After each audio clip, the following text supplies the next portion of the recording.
Gold, trusted gold buyers. మీరు తాకట్టు పెట్టిన బంగారాన్ని విడిపించి ఈ రోజు ఉన్న మార్కెట్ ధరకు కొనబడను.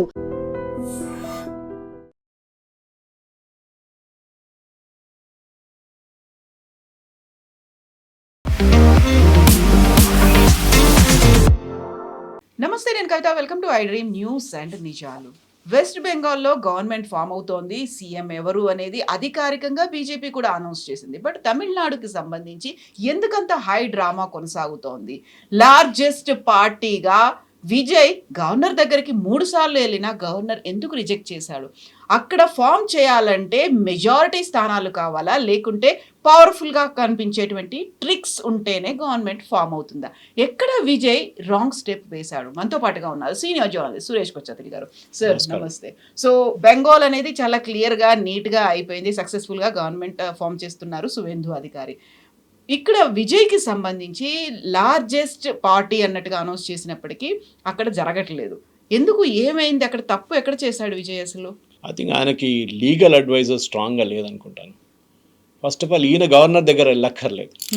ఈ can send a representative to the governor. ఆ ఎంబరాస్మెంట్ అనేది తగ్గిపోతుండే. గవర్నర్ దగ్గర విజయ్ వెళ్ళి ఫస్ట్ టైం ఒక లిస్ట్ ఇచ్చారు.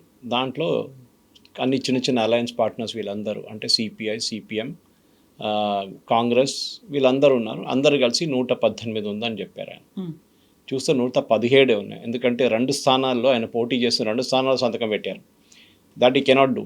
ఏదో ఒక స్థానం తీసుకోవాలి, either Perambur or Tiruchi east. ఏదో ఒకటి. ఎనీవే అదంతా పెద్ద టెక్నికల్ ప్రాబ్లం కాదు. కానీ దీంట్లో చట్టాలు ఉన్నాయి. ఇప్పుడు అందరూ అంటారు governor should have called him అని. అది కాదు, చట్టాలు ఉన్నాయి. దీనికి 2 మేజర్ జడ్జ్మెంట్స్ ఉంది. ఒకటి బొంబాయి జడ్జ్మెంట్, ఒకటి రెండోది సర్కారీ కమిషన్ రికమెండేషన్స్ ఒకటి. ఈ రెండిట్లో కాన్స్టిట్యూషన్ ప్రకారం డిఫైన్ చేసిన కొన్ని చట్టాల మీద సుప్రీంకోర్టు కొన్ని నిర్ణయాలు తీసుకున్నారు బొంబాయి జడ్జ్మెంట్లో. దాని తర్వాత మనకు తెలిసింది బూటా సింగ్ జార్ఖండ్లో కూడా ఇట్లనే ఒక గేమ్ ఆడారు లాస్ట్లో. అక్కడ బీజేపీ మెజారిటీ లార్జెస్ట్ పార్టీ ఉంటే కూడా జేఎంఎంని పిలిచారు గవర్నమెంట్ ఫామ్ చేయడానికి. దాంతో అక్కడ హార్స్ ట్రేడింగ్ జరిగింది. అది మళ్ళీ సుప్రీంకోర్టుకి వెళ్ళింది. లాస్ట్లో బూటా సింగ్ రాజీనామా చేయాల్సి వచ్చింది. ఈ పరిస్థితి ఇట్లనే ఉంటే న్యాచురల్లీ ఏ గవర్నర్ అయినా చాలా కేర్ఫుల్గా ఉంటారు. రేపు విజయ్ని పిలిచారనుకోండి, విజయ్ అసెంబ్లీకి వెళ్తాడు, స్వేరింగ్ అని అంతా అయిపోతుంది. ఎమ్మెల్యేలు అందరూ స్వేరింగ్ ఇన్ చేసుకుంటారు, ప్రమాణ స్వీకారం చేసుకుంటారు ఫస్ట్ ఎమ్మెల్యేలు అందరూ. దాని తర్వాత వాళ్ళు బుక్లో సంతకం పెడతారు. అంతా అయిపోయిన తర్వాత ఓట్ ఆఫ్ కాన్ఫిడెన్స్ వచ్చి ఓడిపోయారు అనుకోండి, ఏం చేస్తారు? ఎంటైర్ ప్రాసెస్ మొత్తం వేస్ట్ అయిపోతుంది. దానికోసం గవర్నర్ని సర్కారీ కమిషన్ అండ్ ఈవెన్ సుప్రీంకోర్టు ఏమన్నా రీజనబుల్ టైం తీసుకోండి. Don't hurry up. Reasonable time తీసుకొని you determine whether this will be a stable government or not. కానీ మీరు రాజ్భవన్లో నిర్ణయం చేయకండి. దట్ ఈస్ రాజ్భవన్లో ఇక్కడ ఎన్టీ రామారావు గారిది ఆ టైంలో రామ్లాల్ గారితో జరిగిన గొడవలో ఎన్టీ రామారావు గారు ఎమ్మెల్యేలు అందరిని తీసుకొని రాజ్భవన్కి వెళ్ళారు. ఇక్కడ హైదరాబాద్ పరేడ్ చేశారు. దాని తర్వాత ఢిల్లీకి తీసుకెళ్లారు. అది కూడా పెద్ద గొడవ అయింది. ఎందుకంటే is that Raj Bhavan the real place for determining? కాదు, ఫ్లోర్ ఆఫ్ ద అసెంబ్లీ అన్నారు. కానీ ఆయన పాపం ఫ్లోర్ ఆఫ్ ద అసెంబ్లీ కూడా వెళ్ళలేదు వీళ్ళు, గవర్నర్ రామ్లాల్. దానికన్నా ముందు డిస్మిస్ చేసి పడేశారు. ది గవర్నర్ పోస్ట్ మిస్యూజ్ అవుతుందంటే ఎస్. కానీ ఈ కేసులో ఆర్లేకర్ గారు is going by the book అంటారు, అంటే as per the rules. Vijay first తప్పు, ఆయన గవర్నర్కి వెళ్ళి ఈ లిస్ట్ ఇవ్వకూడదు. ఆయన యాక్చువల్లీ ఇవ్వకుండా మంచిగా ఉండేది. ఏమి చేయాలంటే సింపుల్గా వెళ్ళి నా దగ్గర 107 మంది ఉన్నారు, we're the single largest party, we's taking a claim to form the government. అప్పుడు గవర్నర్ అడుగుతారు, మీ దగ్గర మెజారిటీ లేదు కదా, మీరు ఎవరు సపోర్ట్ తీసుకుంటున్నారంటే then give me 3-4 days time, నేను తీసుకొస్తాను మీద లిస్ట్ అని చెప్పి he can take a break from that. అది చేయలేదు. మళ్ళీ నెక్స్ట్ డే తిరిగి వచ్చి ఆయన అస్ట్రాలజర్ చెప్పారంటే ఇవాళ 11 గంటలకు మంచి టైం అని చెప్పారు, మంచి ముహూర్తం ఉంది చేయాలని చెప్పేసి. సో ఇమ్మీడియట్గా ఆయన వెళ్ళి కాంగ్రెస్లో 5 మంది ఉన్నారు, దాంతోపాటు సిపిఐ, సిపిఎం, ఐయుఎంఎల్, విసికే వీళ్ళందరినీ పిలిపించుకున్నారు. తర్వాత తెలిసింది ఏంటంటే ఐయుఎంఎల్ వాళ్ళు స్టాలిన్ దగ్గర కలిశారు. నిన్న సాయంత్రం వెళ్ళి కలిసి మేమైతే సపోర్ట్ ఇవ్వట్లేదు, ఎవరన్నారు అన్న. సో సంతకం ఎవరిది ఉంది దాంట్లో? That's the first next question that comes. సంతకం ఎవరిది లేకుంటే మళ్ళీ ఎందుకు సంతకం పెట్టారు అక్కడ? That's a question. తర్వాత మనం తెలిసిందంటే వీసీకే వాళ్ళ పార్టీ హెడ్ అన్నారు, మేము ఇంకా నిర్ణయం తీసుకోలేదు, మేము స్టాలిన్ని కలుస్తున్నాం. దాని తర్వాత ఉదయనిధిని కలిసారు రాత్రి. ఇదంతా డ్రామా 11 గంటలకు రాత్రి నడుస్తుంది ఈ డ్రామా. సో అప్పుడు వాళ్ళు కూడా డిసైడ్ చేయలేదు. వాళ్ళ ఇద్దరు ఎమ్మెల్యేలు ఉన్నారు, వాళ్ళకి ఇద్దరు ఉన్నారు. సో వాళ్ళు ఏమైనా పొద్దున్న నిర్ణయం తీసుకుంటున్నారు. ఇప్పుడు మనం రికార్డ్ చేస్తున్నప్పుడు I think they are more or less ready to support అన్నమాట. కానీ దాంట్లో పెద్ద డిమాండ్ పెట్టారు ఒకటి, వాళ్ళ పార్టీ లీడర్ ఏమో డిప్యూటీ చీఫ్ మినిస్టర్ కావాలంట, ఆలోచించాడు. సో ఇట్లాంటి బ్లాక్మెయిలింగ్ టాక్టిక్స్ నడుస్తుంది. విజయ్ దీని నుంచి కొంచెం బయటకు ఉంటే బాగుంటుండే నా అభిప్రాయం. ఏం లేదు, యూ వెయిట్ ఫర్ 1 వీక్, ఎవరు ఫామ్ చేయలేనప్పుడు గవర్నర్ మిమ్మల్ని పిలుస్తారు మళ్ళీ, or he may impose precedence rule and అసెంబ్లీని సస్పెండెడ్ యానిమేషన్లో పెడతారు. ఇది మనం జమ్మూ కాశ్మీర్లో కూడా చూసాం, చాలా స్టేట్స్లో చూసాం. ఎక్కడెక్కడ గవర్నర్కి ఒపీనియన్ ఉందో ఇక్కడ స్టేబుల్ గవర్నమెంట్ ఉండదని చెప్పినప్పుడు ఆయన ఒక సస్పెండెడ్ యానిమేషన్లో పెడతారు. కానీ మన Narasimha Rao government central government form చేసినప్పుడు, యూనియన్ గవర్నమెంట్ ఫామ్ చేసి ఆయన మైనారిటీ గవర్నమెంట్ హెడ్ చేశారు. అప్పుడప్పుడు ఆయనకు మెజారిటీ ఉండే, అప్పుడప్పుడు మెజారిటీ లేకుండే. లాస్ట్లో ఒక క్రూషియల్ ఓట్ వచ్చినప్పుడు ఆయన జేఎంఎం ఎంపీని కొనుక్కున్నారు. ఆయన కాదు పాపం, వాళ్ళ పార్టీ వాళ్ళు చేసే పని. ఎంఎం వాళ్ళేమో ఆ డబ్బులతో పట్టుబడ్డారు వాళ్ళు. దాని పెద్ద ఇష్యూ అయిపోయింది. ఈవెన్ నరసింహరావు గారి మీద కూడా కేసు అయింది ఆ టైంలో. ఇప్పుడు విజయ్ చేసిన తప్పులు ఒకటి, ఫస్ట్ డే ఆయన ఆయన ఒక పార్టీ రిప్రజెంటేటివ్ పంపించి వీఆర్ టేకింగ్ ద క్లెయిమ్ అని చెప్తే అయిపోతుండే, అది చేయలేదు. రెండవది లిస్ట్ ఇచ్చారు, లిస్ట్ ఈజ్ నాట్ కంప్లీట్. ఆ లిస్ట్లో కూడా 118 మ్యాజిక్ ఫిగర్ రీచ్ కావట్లేదు. యాక్చువల్లీ 118 కూడా తప్పు. ఎందుకంటే ఓటింగ్ వచ్చినప్పుడు రేపు speaker cannot vote or should not vote. ఒక్క సీట్ తగ్గిపోతుంది మళ్ళీ వీళ్ళ వైపు నుంచి, బికాస్ స్పీకర్ వీళ్ళ వాళ్ళు అంటారు. సో చాలా కేర్ఫుల్ ఉండాలన్నమాట. అది విజయ్ చేయలేదు. బహుశా ఆయనకి నిన్న రాత్రి కూడా ఛానల్స్ చూస్తున్నప్పుడు అదే అంటున్నారు, లీగల్ అడ్వైస్ ఎవరు ఇస్తున్నారు. సింపుల్ మంచి కాన్స్టిట్యూషనల్ ప్రొసీజర్స్ తెలిసే మనిషి ఉంటే వాళ్ళు లీగల్గా అటు చెప్తారు, ఇది చేయాలి, స్టెప్ 1, స్టెప్ 2, స్టెప్ 3 అంటే అది అయిపోతుండే. అది చేయలేదన్నమాట. సో ఇప్పుడు జరగాల్సినటువంటిదంతా కూడా అనలిస్టులు చెప్తోందో, లేకపోతే కాకలు తీరినటువంటి వాళ్ళు చెప్తోందో, ద్రవిడ నేతలంతా ఈజీగా యాక్సెప్ట్ చేయరు. ఎందుకంటే వాళ్ళు ఏళ్ల తరబడి దశాబ్దాలుగా గవర్నమెంట్లో ఉన్నారు కాబట్టి. ఒక దశలో మనకు వినిపించింది డిఎంకే, ఏఐడిఎంకే రెండూ కలిసి గవర్నమెంట్ను ఫామ్ చేస్తాయి. బద్ధ శత్రువులు, ఒక గవర్నమెంట్ కాకపోతే ఇంకో గవర్నమెంట్ వస్తుంది అనుకున్నప్పుడు విజయ్కి గవర్నమెంట్ ఇవ్వడం అనేది ఇష్టం లేదా, లేకుంటే మా ముందు ఆయనకి గవర్నమెంట్ సీఎం అంటే మేము ఎందుకు యాక్సెప్ట్ చేయాలి అనేదా? కరెక్ట్. ఇప్పుడు స్టాలిన్ ఆయనకి నచ్చేది ఒక షాక్గా వచ్చింది ఈ రిజల్ట్. ఆయన ఎప్పుడు అనుకోలేదు ఓడిపోతాడని, అది ఆయన కూడా ఓడిపోతాడనేది. సో స్టాలిన్ కానీ చాలా మెచ్యూర్గా బిహేవ్ చేశారు. మమతా బెనర్జీలా కాకుండా రాజీనామా చేసి ఈవెన్ ఆయన కాన్స్టిట్యున్సీకి వెళ్ళి ఊరేగింపు తీశాడు, అక్కడ ప్రొసెషన్ వాళ్ళు కూడా ఏడుస్తున్నటువంటి విజువల్స్ కనిపించాయి. So that was very dramatic. తమిళనాడులో పొలిటిక్స్ చాలా డ్రమాటిక్ ఉంటుంది. కానీ స్టాలిన్ కానీ పళనిస్వామి కానీ వీళ్ళిద్దరికీ ఒకటి భయం ఏంటంటే, విజయ్ 5 సంవత్సరాలు ఉంటే రేపు అన్నామలై మళ్ళీ బీజేపీని తీసుకొస్తే ద్రవిడియన్ మూమెంట్ అనేది చాలా వీక్ అయిపోతుంది, మళ్ళీ వీళ్ళకి సెకండ్ ఛాన్స్ దొరకదు. అది చాలా క్లియర్ ఉంది అది. సో దానికోసమే డెస్పరేట్గా వీళ్ళు ఏం చెప్తారు, విజయ్ని సీఎం కాకుండా చూసుకుంటున్నారు, లేకుంటే సస్పెండెడ్ యానిమేషన్ పెట్టడానికి ట్రై చేస్తున్నారు. ఈవెన్ ప్రెసిడెంట్స్ రూల్ ఏదైనా ఒకటే, Stalin is okay with it. పళనిస్వామికి ప్రాబ్లం ఏంటంటే స్టాలిన్ ముఖ్యమంత్రి కాకూడదు. అండ్ స్టాలిన్ కూడా తెలుసు ఆయన వ్యతిరేకంగా ఓటు వచ్చింది ఈసారి. The vote is not against Palaniswami, ADMK కాదు, వాళ్ళు కాదు కదా పరిపాలించారు. స్టాలిన్ గవర్నమెంట్ వదిలేరు, వాళ్ళ గవర్నమెంట్ని రిజెక్ట్ చేశారు ప్రజలు. రిజెక్ట్ చేసినప్పుడు మళ్ళీ మీరు వెళ్ళి నేను ముఖ్యమంత్రి అవుతానంటే ఎవరు యాక్సెప్ట్ చేయరు. అది so better alternative is make Palaniswami as a ముఖ్యమంత్రి క్యాండిడేట్. సో నిన్న టీటీకే దినకరన్ రాత్రి గవర్నర్ని కలిసి హీఈస్ ఆస్కింగ్, మీరు ఈయనని ఇన్వైట్ చేయండి, పళనిస్వామిని ఇన్వైట్ చేయండి ముఖ్యమంత్రి. కానీ హీ హాజ్ నో రైట్, ఆయనకి రైట్ లేదు, హక్కు లేదు ఇది అడగడానికి. ఆయన దగ్గర ఉన్న ఒక్క ఎమ్మెల్యే, ఆయన దగ్గర ఏదో 35 ఎమ్మెల్యేలు ఉంటే రిక్వెస్ట్ చేయొచ్చు. కానీ రిక్వెస్ట్ ఏంటి, Palaniswami has to claim first. ఆయన వెళ్ళి గవర్నర్ చెప్పాలి, నా దగ్గర మెజారిటీ ఉంది, నేను గవర్నమెంట్ ఫామ్ చేయొచ్చు. అప్పుడు గవర్నర్ మళ్ళీ లిస్ట్ అడుగుతారు ఆయన దగ్గర కూడా, మీ లిస్ట్ తీసుకురండి. సో గవర్నర్కి ఈ సర్కారీ కమిషన్ కానీ బొంబాయి జడ్జ్మెంట్లో రీజనబుల్ టైం అని ఇచ్చారు. అది ఇప్పుడు చాలా మటుకు చర్చలు వస్తున్నాయి. ఈ రీజనబుల్ టైం ఏంటి, కాన్స్టిట్యూషన్లో ఎక్కడ డిఫైన్ చేయలేదు, బొంబాయి జడ్జ్మెంట్లో డిఫైన్ చేయలేదు. ఈవెన్ సర్కారీ కమిషన్ రికమెండేషన్ కూడా ఎక్కడ ఈ రీజనబుల్ టైం వారమా, 10 రోజుల, 2 వారాల, 2 నెలల, 2 సంవత్సరాల ఏం డిఫైన్ చేయలేదు. So governor he'll take his own sweet time. బహుశా ఆయన విజయ్ని మళ్ళీ పిలుస్తారు, ఇప్పుడు వీసీకి సపోర్ట్ చేస్తే అయిపోతుంది. కానీ ఒక బ్రాడర్ క్వశ్చన్లో ఉంటుందంటే ఈ స్టెబిలిటీ ఏంటి గవర్నమెంట్ది, ఎంతకాలం ఉంటారు. ఎందుకంటే వీళ్ళు ఇచ్చిన వాగ్దానాలు చూస్తే కూడా గవర్నమెంట్ దగ్గర డబ్బులు ఉండవు. గవర్నమెంట్ ఆ వాగ్దానాలు ఫిలప్ చేయకుంటే అప్పుడు ఆపోజిషన్ వాళ్ళ మీద పడతారు. అప్పుడు అసెంబ్లీలో గొడవ, దాని తర్వాత ఏదో ఒక పార్టీ నో కాన్ఫిడెన్స్ మోషన్ తీసుకొస్తారు, మళ్ళీ ఓటింగ్ జరుగుతుంది. ఈ కాన్ఫిడెన్స్ మోషన్, నో కాన్ఫిడెన్స్ మోషన్కి ఒక అడ్వాంటేజ్ అంటే ఒకసారి పాస్ అయితే అసెంబ్లీలో మళ్ళీ 6 నెలల దాకా మళ్ళీ మీరు తీసుకురాలి పెట్టడానికి కూడా. So that is an advantage. ఒక బ్రీతింగ్ స్పేస్ వస్తుంది విజయ్కి. నేను చెప్తే ఏంటంటే సరే చేయనియండి, లెట్ హిమ్ రూల్. ఎందుకంటే ఇంత కష్టపడి వచ్చాడు, ఇంత దగ్గర దాకా వచ్చిన తర్వాత మళ్ళీ మీరు చేస్తే సింపతి ఫ్యాక్టర్ విజయ్కి వస్తుంది మరి రేపు. That is why Stalin is చాలా కేర్ఫుల్ ఉన్న. స్టాలిన్ చూడండి, ఆయన ఓపెన్గా చెప్పట్లేదు, కానీ ఇండైరెక్ట్లీ గవర్నర్కి చెప్తున్నారు మీరు గవర్నమెంట్ ఫామ్ చేయనియండి, anyway why should you hold it back అని.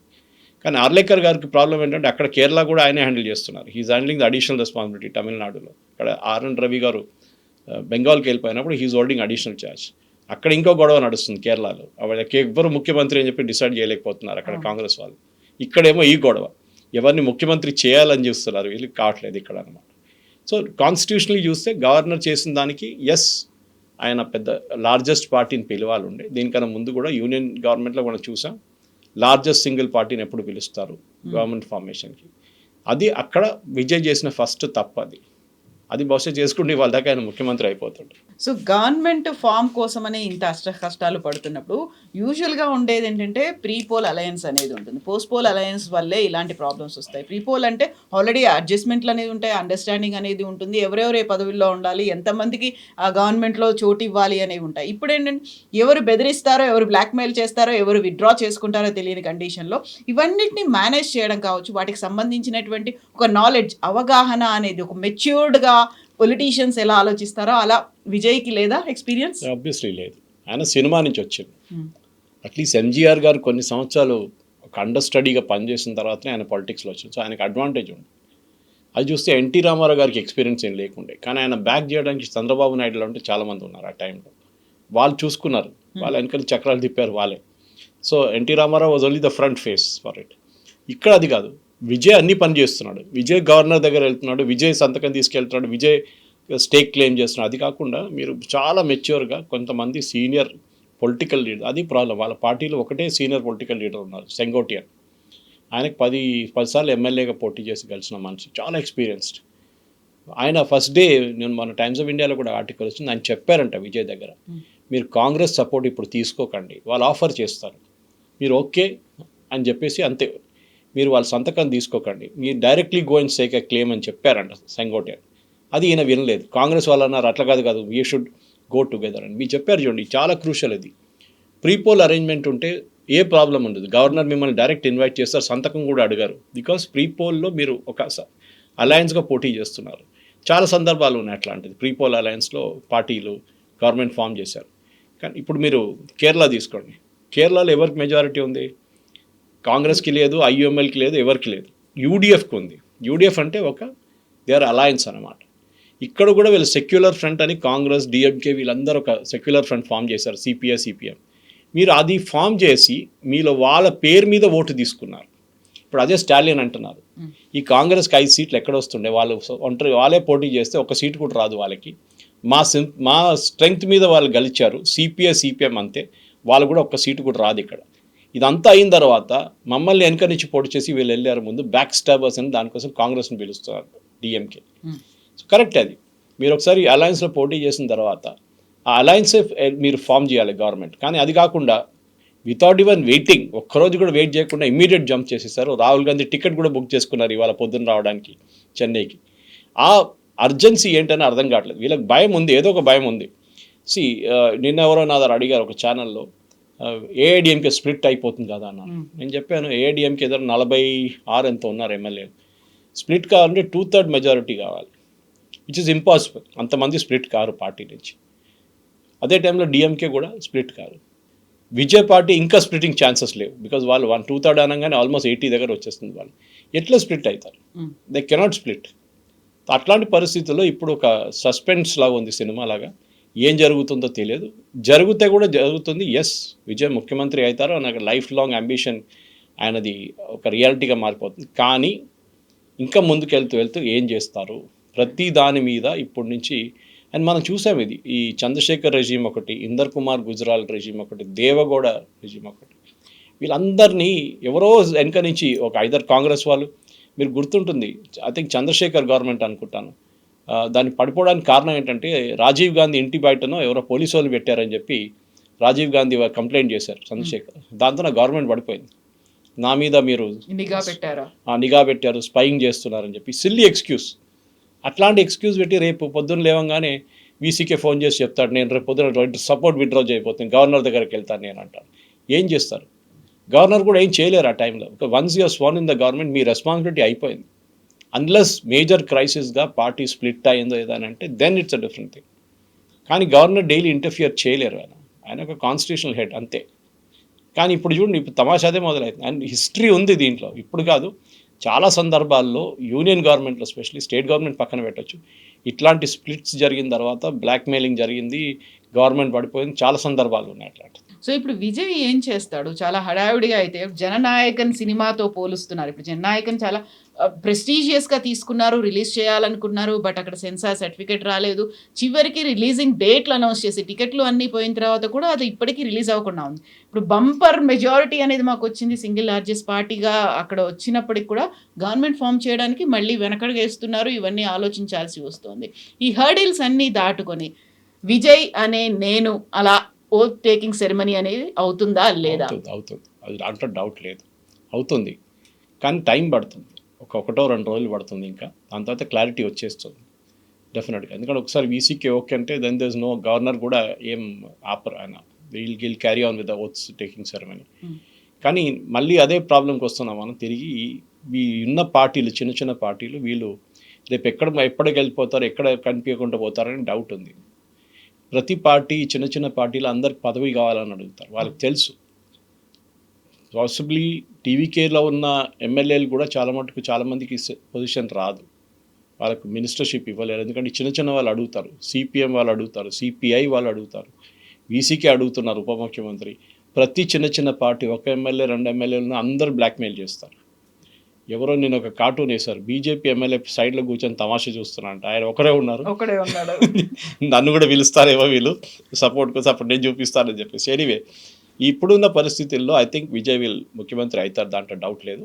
మేబీ ఈ ఆదివారం లోపల స్వేరింగ్ కూడా అయిపోతుంది, దాని పెద్ద ఇష్యూ ఏం లేదు. కానీ ఆయనకి ఛాలెంజెస్ చాలా ఉన్నాయి. ఎందుకంటే ఎస్పెషలీ తమిళనాడులో ఉన్న ఛాలెంజ్ డిఫరెంట్, వెస్ట్ బెంగాల్లో ఉన్న ఛాలెంజ్ డిఫరెంట్. వెస్ట్ బెంగాల్లో సువేందు అధికారికి ఉన్నది, అది ఒక 3 మేజర్ ఛాలెంజెస్ ఉన్నాయి అక్కడ. కానీ ఇక్కడ తమిళనాడులో అంత పెద్ద ఛాలెంజ్ లేదు. పొలిటికలీ ప్రాబ్లం ఉంది, కానీ గవర్నమెంట్ నడిపేయడానికి ఎకనామికలీ స్టేట్ జీడిపి కానివ్వండి, మ్యానుఫ్యాక్చరింగ్ కానివ్వండి, లా అండ్ ఆర్డర్ ఓకే, అంత పెద్ద ప్రాబ్లం. కానీ అక్కడ వెస్ట్ బెంగాల్లో that is a major issue అనమాట. సో ఇప్పుడు క్యాంప్ రాజకీయాలు అనేవి కనిపిస్తున్నాయి. ఆ తర్వాత హార్స్ ట్రేడింగ్ మీద కూడా చాలా ఎక్కువ ఫోకస్ అనేది ఉంది. ఏమంటారు, తోల్ మోల్కే బోల్ అన్నట్టుగా, లైక్ ఎవరెంత బార్గెనింగ్ కెపాసిటీ ఉంది, డబ్బు ఎంత పంచుతారు అనే దాని మీద విజయ్ ఇవన్నీ ఎక్స్పెక్ట్ చేయలేదు అనుకున్నప్పుడు ఆయనకు ఉండాల్సినటువంటి ఒక రాజకీయ గురువులో, లేకుంటే స్ట్రాటజీస్లో ఎలక్షన్ ఎలా గెలవాలి అని చూపించినటువంటి ప్రశాంత్ కిషోర్, ఆ తర్వాత ఎలక్షన్ అయిపోయింది, రిజల్ట్స్ వచ్చాయి, గవర్నమెంట్ ఫామ్ కోసం ఏం చేయాలి అనేది స్ట్రాటజీ చెప్పలేకపోయాడా?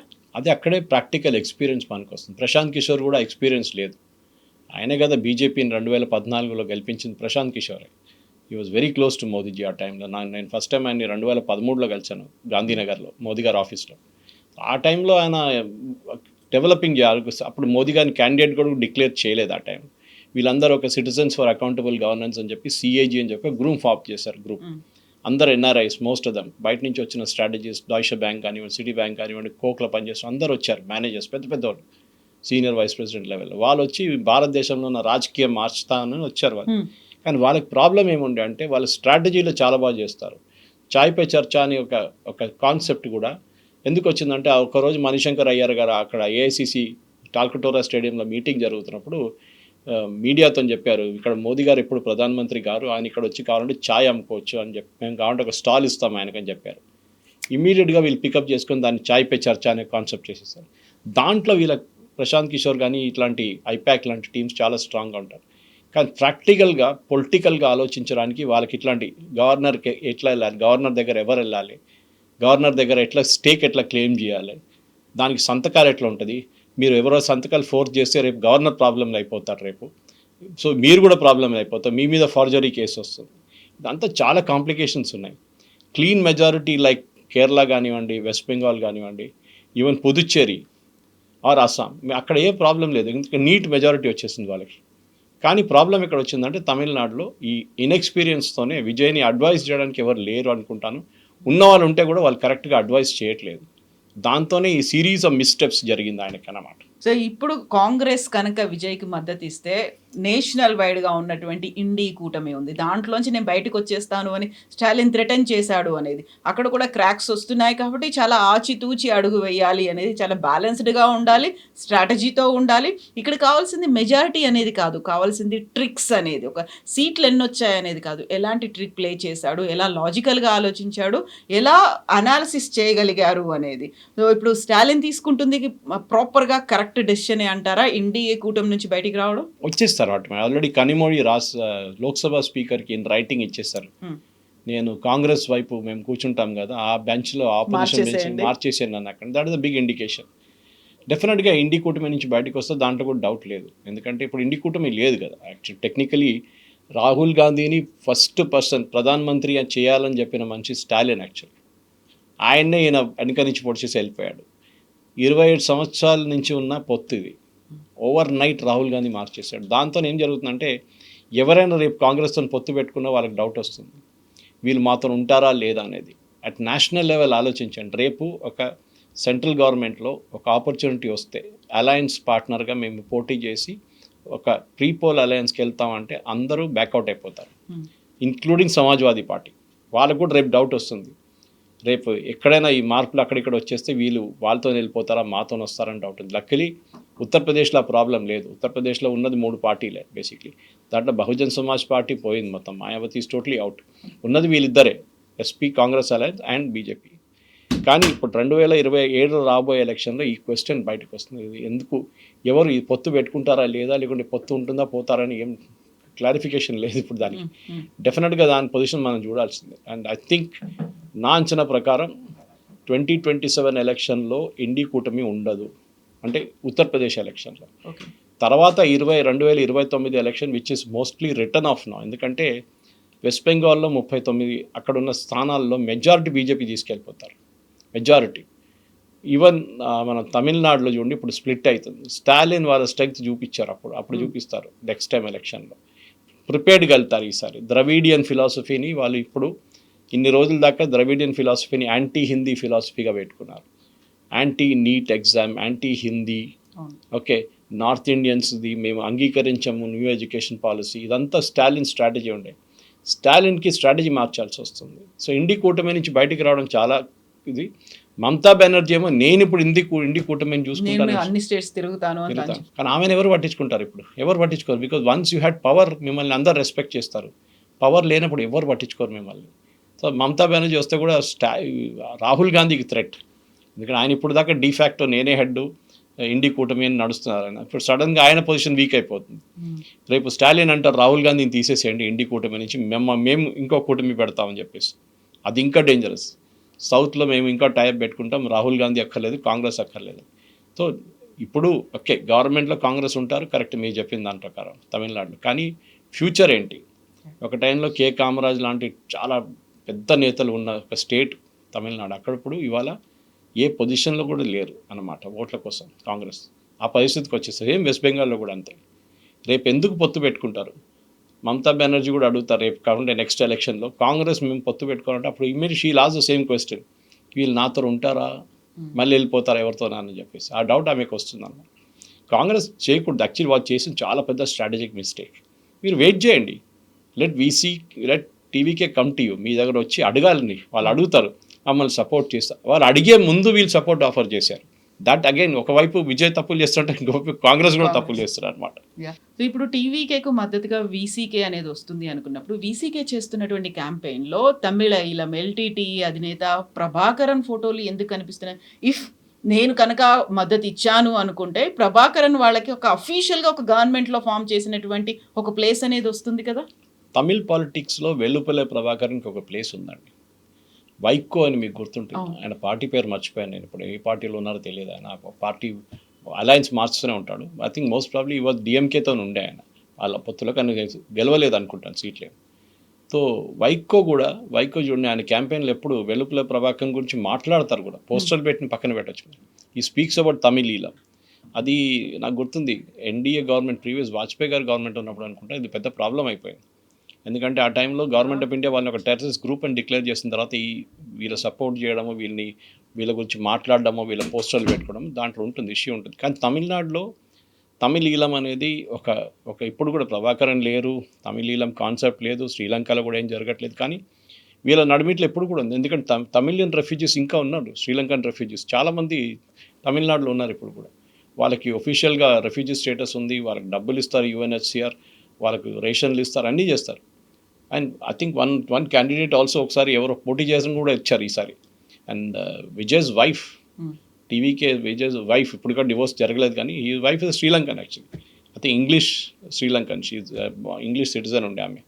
సో అక్కడ ఉన్న ఫిలాసఫీలో అది ఉంటుంది. మనం దాన్ని we cannot just wish it away, తీసి పక్కన పడేయలేము మనం.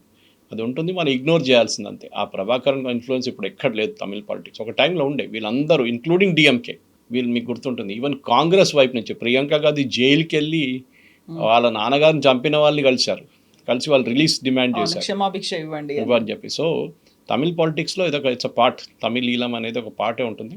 కాన్సెప్ట్ వైజ్ అది పోయింది మొత్తం. కానీ ఇప్పుడు కూడా అక్కడ ఓట్ల కోసం ఎమోషనల్ ట్యాగ్ యూజ్ చేసుకుంటారు, కానీ ఇప్పుడు పనికి రావట్లేదు అది. ఈ వీసీకే పార్టీది మెయిన్ ఏంటంటే వాళ్ళకి ఎస్సీ కమ్యూనిటీ పార్టీ.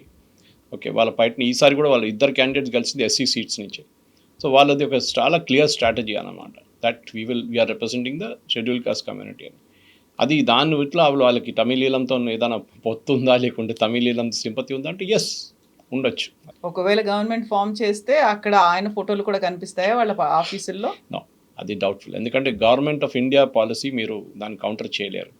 మీరు కావాలంటే మీ ఆఫీస్లో పెట్టుకోవచ్చు, వాళ్ళ ఆఫీస్లో పెట్టుకోవచ్చు, కానీ ఒఫీషియల్ సెక్రటేరియట్లో కానీ మీ గవర్నమెంట్ ఆఫీసెస్లో పెట్టుకోలేరు మీరు. దట్ ఈస్ మై రీడింగ్ అనమాట. కానీ తమిళ్ పాలిటిక్స్లో అది మీరు స్టార్టింగ్ నుంచే ప్రభాకరన్ అయితే 70s, 80s, 90s నుంచి కూడా మీకు కనిపించారు. కానీ యాక్చువల్ జరిగింది మనకంతా తెలుసు, 80sలో జరిగింది. అది తమిళీల మూమెంట్ పీక్లో ఉండే ఆ టైంలో. అప్పుడు దాని తర్వాత ఆయన్ని మీద ఎన్కౌంటర్ చేసి ఆయన చంపేశారు అక్కడ శ్రీలంకలో, అది కరెక్టే. కానీ ఆ ఫిలాసఫీ ఇప్పుడు కూడా ఉంది. కానీ దాన్ని బట్టి ఓట్లు తీసుకోవడం అనేది ఇప్పుడు జరగట్లేదు. నేను చెన్నైలో చదువుతున్నప్పుడు 83, 86లో అప్పుడు it was at its peak. ఆ టైంలో శ్రీలంకలో ఏం జరిగినా కానీ మా క్యాంపస్లో పెద్ద గొడవ ఉంటుండే అడయార్లో. So it was a major thing. కానీ ఇప్పుడు లేదు, అది అంత గొడవ ఇప్పుడు లేదు. బహుశా అది ఒక ఎమోషనల్ కనెక్ట్ దాకా ఉంచుకుంటారు వాళ్ళంతా. సో మెజారిటీ వచ్చింది, మేము గవర్నమెంట్ ఫామ్ చేయబోతున్నాము సింగిల్ లార్జెస్ట్ పార్టీ అనగానే మా వాళ్ళనే మేము తీసుకెళ్ళి ఒక క్యాంపుల్లో పెట్టుకుంటాము ముందుగా అలర్ట్ చేశారు విజయ్. ఇప్పుడు అలాంటి సిచ్యువేషన్ నుంచి మిగతా పార్టీలు కూడా వీళ్ళని పోచింగ్ అనేది అవుతోంది అనుకున్నప్పుడు వాళ్ళని రెస్క్యూ చేసుకోవాలి, గవర్నమెంట్ ఫామ్ చేసుకోవాలి, గవర్నమెంట్ ఫామ్ చేసుకున్న తర్వాత స్టెబిలిటీ చూపించాలి, లాంగ్ రన్ 5 years అనేది కంటిన్యూ చేయాలి. అంటే ముందుంది ముసెల్ల పండగ అంటారు కదా, టఫ్ టైమ్స్ అహెడ్ అనుకోవాలా విజయ్కి టఫ్ టైం ఉంటుంది. మైనారిటీ గవర్నమెంట్ నడిపించాలంటే అది నరసింహారావు స్ట్రాటజీ అడాప్ట్ చేయాల్సిందే. ఆయన చాలా కూల్గా ఉన్నారు. నరసింహారావు గారిని ఎప్పుడైనా అడిగితే మీ గవర్నమెంట్ పడిపోతుంటే ఓకే అన్నారు ఆయన. ఎవరు కావాలి, ఎవరు ఫామ్ చేసుకుంటే చేసుకోమని చెప్పు వాళ్ళ దగ్గర అని చెప్పారు. ఎవరు లేరు ఆపర్చునిటీ. ఇప్పుడు కూడా అదే మీరు చెప్పారు స్టార్టింగ్లో, ఒక స్వాన్ ఎనిమీస్ వీళ్ళు. డిఎంకే నుంచి బయటకు వచ్చి ఫామ్ చేసిన గవర్నమెంటే ఏఐడిఎంకే అని ఒక పార్టీ ఎంజీఆర్ టైంలో. తర్వాత వీళ్ళు తిరిగి వెళ్ళడం ఏంటి నాకు అర్థం కావట్లేదు. వీళ్ళు స్వాన్ ఎనిమీస్, వీళ్ళిద్దరిది ఎప్పుడు పడదు. అట్లాంటి దాంట్లో ఓకే మేము ఇద్దరు కలిసి ఇప్పుడు గవర్నమెంట్ ఫామ్ చేస్తామని చెప్తున్నారు. దాట్ ఇట్ సెల్ఫ్ ఇస్ ఒక ఏంటి మళ్ళీ రేపు మర్జ్ చేస్తారా పార్టీని, ఒకటే చేసేస్తారని కాన్సెప్ట్. కానీ వీళ్ళ మెయిన్ ప్రాబ్లం ఏంటంటే కవిత గారు, దిస్ ద్రవిడియన్ మూవ్మెంట్ వీక్ అయిపోతుంది. నేను స్టార్టింగ్లో మెన్షన్ చేశాను, అదొక భయం ఉంది. స్టాలిన్కి ఉంది, పళనిస్వామికి ఉంది. ఒకసారి ఆ ద్రవిడియన్ మూవ్మెంట్ వీక్ అయిపోతే దానికోసం ఈసారి చూడండి వీళ్ళకి మహిళల ఓట్లు అండ్ యంగ్స్టర్స్ ఓట్లు పడ్డది. నడిమిట్లో ఉన్న middle level age group and old people వాళ్ళ ఓట్లు డిఎంకే ఏఐడిఎంకే పడ్డది యాజ్ పర్ కమ్యూనిటీ బేసిస్. దానికోసం స్టాలిన్ ఓడిపోవడం అంటే కొల్తూరులో that is an indication. Because అక్కడ ఆయనకి ఆ యంగ్స్టర్స్ ఓట్లు పోయినాయి, మహిళల ఓట్లు కూడా పోయినాయి. అది దాంతో డిఎంకే కూడా ఈసారి చాలా పెద్ద వాళ్ళకి దెబ్బతింది. AIADMK of course expected. And Vijay గెలవడానికి కారణం కూడా దానికోసం చాలామంది అంటారు అటువైపు అన్నామలై ఉంటే పాసిబ్లీ ఈ యంగ్స్టర్స్ ఓట్ స్ప్లిట్ అయిపోతుంది. బీజేపీ కార్యకర్తలు ఎవ్వరు పనిచేయలేదు ఈసారి తమిళనాడులో. నాకు తెలిసి చాలామంది నా ఫ్రెండ్స్ ఉన్నారు అక్కడ, వాళ్ళు అన్నారు మేము అసలు పనిచేయం, పళనిస్వామికి పనిచేయడానికి మర్చిపోండి మేము, కాబట్టి మా పార్టీ వాళ్ళ కోసం అక్కడ పోటీ చేస్తున్నారు, 25 కాన్స్టిట్యూన్సీ అక్కడ పోటీ చేస్తాం. అక్కడ కూడా వాళ్ళు టికెట్లు ఎట్లా ఇచ్చారంటే ఓడిపోతున్న స్థానాలకు టికెట్ ఇచ్చారు. బీజేపీ ఎప్పుడు గెలవలేదు, ఏఐడిఎంకే గెలవలేదు, బీజేపీ గెలవలేదు. అక్కడి నుంచి అట్లాంటి ప్లేసెస్ సీట్లు ఇచ్చారు. కోయంబత్తూర్, కన్యాకుమారి ఇట్లాంటి చాలా స్ట్రాంగ్ ఏరియాస్లో బీజేపీకి టికెట్స్ రాలేదు. అది అన్నామలై గారు కూడా మెన్షన్ చేశారు. సో ఐ థింక్ ఇప్పుడున్న పాలిటిక్స్ ప్రకారం నేను చూసే ఏంటంటే ఇప్పుడు ఈ ద్రవిడియన్ పార్టీ ఇద్దరికి చాలా పెద్ద థ్రెట్ ఉంది.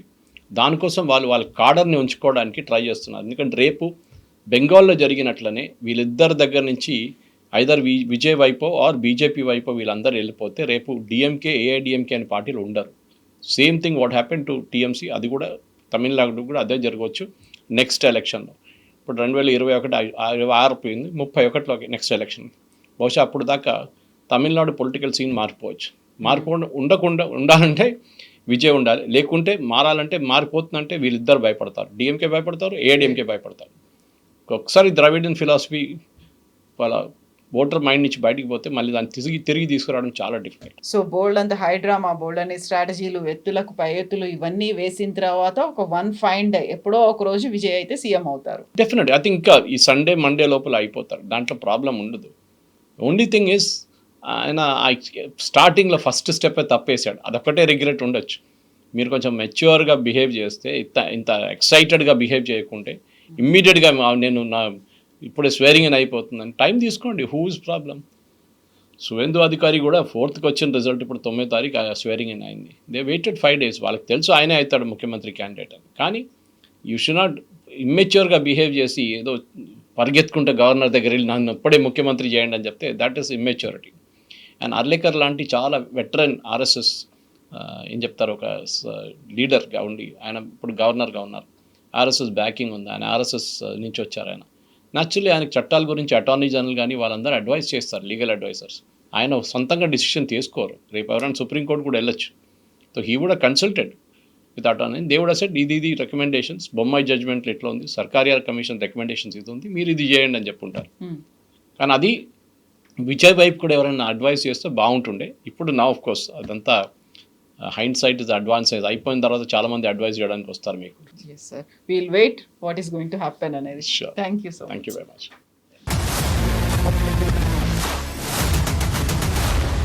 iDreams, this police diaries is something very, very valuable towards that. I must really appreciate Murali, your insights. iDreams founder and CEO చిన్న వాసుదేవ్ రెడ్డి గారితో మురళీధర్ క్రైమ్ స్టోరీస్ చాలా ఫేమస్ అయిపోయినాయి. గౌతమ్ సవాంగ్ గారు